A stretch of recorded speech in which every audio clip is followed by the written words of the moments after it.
La mort tragicomique de Félix Faure.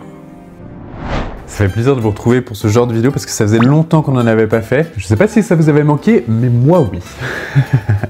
Aujourd'hui, on se retrouve pour parler d'un président de la République et pas n'importe lequel puisqu'il s'agit de Félix Faure. Son nom vous dit certainement quelque chose et vous allez vite vous en rappeler. Pour le contexte, Félix Faure est un président sous la Troisième République et c'est une période qui s'étend de septembre 1870 à juillet 1940. Mais avant de commencer la vidéo, n'oubliez pas de vous abonner, de la liker et de cliquer sur le bouton rejoindre pour soutenir la chaîne et accéder à quelques petits avantages. Et ben on est prêt pour commencer, je crois bien. Mais qui est Félix Faure ? Félix Faure est issu d'une famille modeste du côté maternel et du côté paternel puisqu'il est fils de menuisier et d'ébéniste. C'est aussi un bon cavalier, il va décider d'entamer une carrière chez les chasseurs d'Afrique. Donc ces chasseurs sont une branche de la cavalerie de l'armée d'Afrique appartenant à l'armée de terre française. Mais cette aventure ne perdure pas. Quand survient la campagne d'Italie de 1859, il est si horrifié qu'il s'en dissuade. Il décide alors de suivre une formation de tanneur à Amboise. Vous vous rappelez d'Amboise ? Charles VIII, la mort tragicomique, le linteau de porte, tout ça.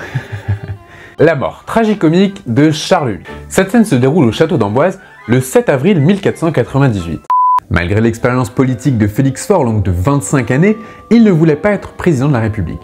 Ce qui est quand même bien embêtant quand on connaît la suite de l'histoire. Si bien que lorsque des bruits de couloir circulent sur son éventuelle possibilité d'être le nouveau locataire de l'Élysée, il s'écrie « Jamais, jamais !»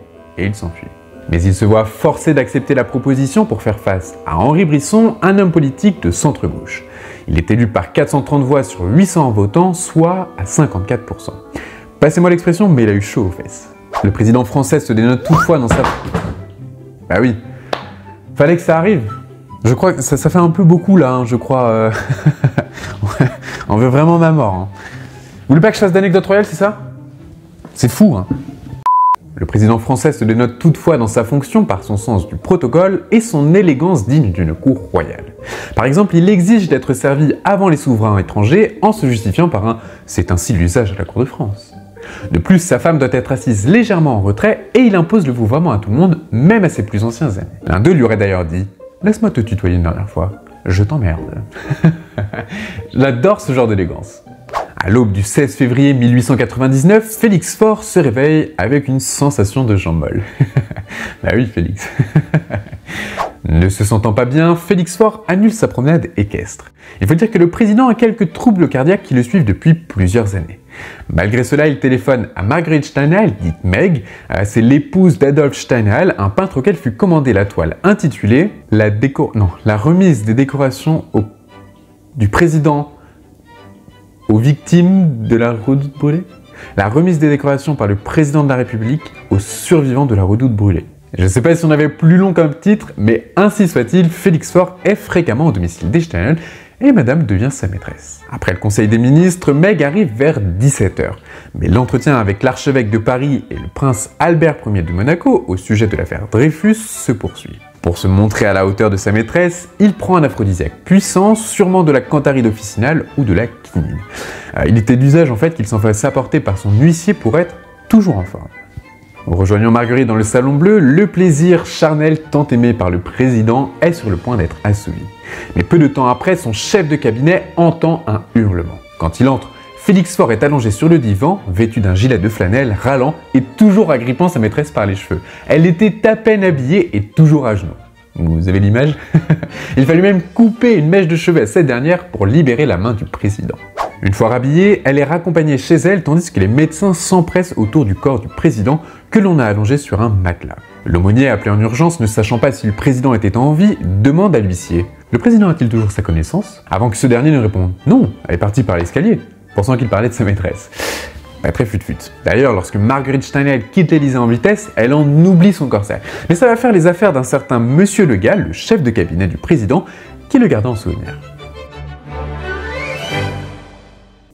Félix Faure meurt 4 heures plus tard, entouré de sa famille et de son médecin. Si la légende veut qu'il soit mort par épectase, c'est en réalité une hémorragie cérébrale qui a causé l'arrêt du cœur du président. Naturellement, les moqueries vont bon train, et Georges Clemenceau, non sans un grand sens de l'humour, a dit « Il voulait être César, mais il ne fut que Pompée ». Vous avez saisi le jeu de mots. Il ajouta également « En entrant dans le néant, il a dû se sentir chez lui. Quant à Marguerite, elle hérite du surnom de la pompe funèbre. Ah ben on avait le sens de l'humour en 1899. Hein. Il lui même été dit que Félix Faure avait promis à Marguerite de mourir de plaisir. Non, c'est ce mot qu'il a inventé.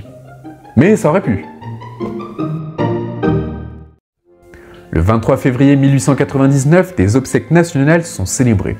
Celles-ci sont particulièrement mouvementées par la Ligue des Patriotes menée par Paul Déroulède, qui a tenté un ridicule coup d'État. Mais ça, on y reviendra plus tard dans une prochaine vidéo parce que franchement, ça vaut sa petite histoire. Son successeur est le président Émile Loubet, qui est peu apprécié au début de son mandat par les royalistes et les nationalistes. Il faut dire qu'il est porté au pouvoir par des républicains et par des Dreyfusards. D'ailleurs, peu de temps après, il est agressé par un homme qui le frappe avec sa canne. Mais la mode est au chapeau haute forme et c'est ce qui le sauvera d'une belle cicatrice. Bienveillant et simple, sans un grand intérêt pour le protocole, il finira par être accepté des Français. Tout comme son épouse, aussi simple que lui, qui aurait pu être à l'origine d'un incident diplomatique.